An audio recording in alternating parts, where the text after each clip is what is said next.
আগামী জাতীয় নির্বাচন অনুষ্ঠান নিয়ে মনে হয় এরই ভিতরে টালবাহানা শুরু হয়েছে বা চলছে।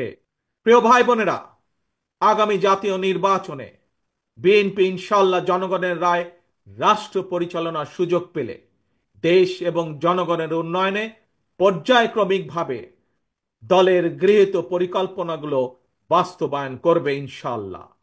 তবে যে কোনো দলের তাদের কর্মসূচি বাস্তবায়ন করতে হলে দরকার একটি জবাবদিহিমূলক সরকার, দরকার একটি নির্বাচিত সরকার। তবে আগামী জাতীয় নির্বাচন অনুষ্ঠান নিয়ে মনে হয় এরই ভিতরে টালবাহানা শুরু হয়েছে বা চলছে। কথিত অল্প সংস্কার আর বেশি সংস্কারের অভিনব শর্তের আবর্তে ঘুরপাক খাচ্ছে আগামী জাতীয় নির্বাচনের ভবিষ্যৎ।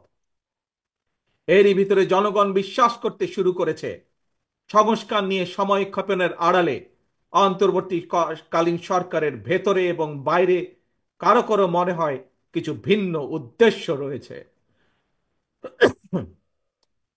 প্রিয় সমাবেশ, পলাতক স্বৈরাচারের সময় আমরা দেখেছি তারা কিভাবে আদালতকে অবজ্ঞা করেছে, আদালতের রায়কে অবজ্ঞা করেছে।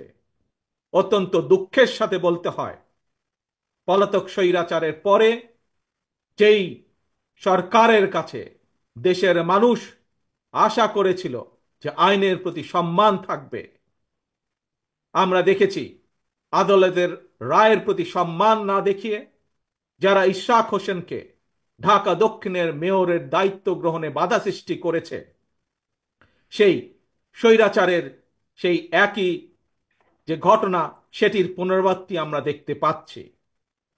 প্রিয় সমাবেশ, আপনাদের কাছে আমার আজকে জিজ্ঞাসা, যারা আইনের প্রতি শ্রদ্ধা দেখায় না, যারা আদালতের নির্দেশকে অবজ্ঞা করে, তাদের কাছ থেকে আমরা কতটুকু সংস্কার আশা করতে পারি?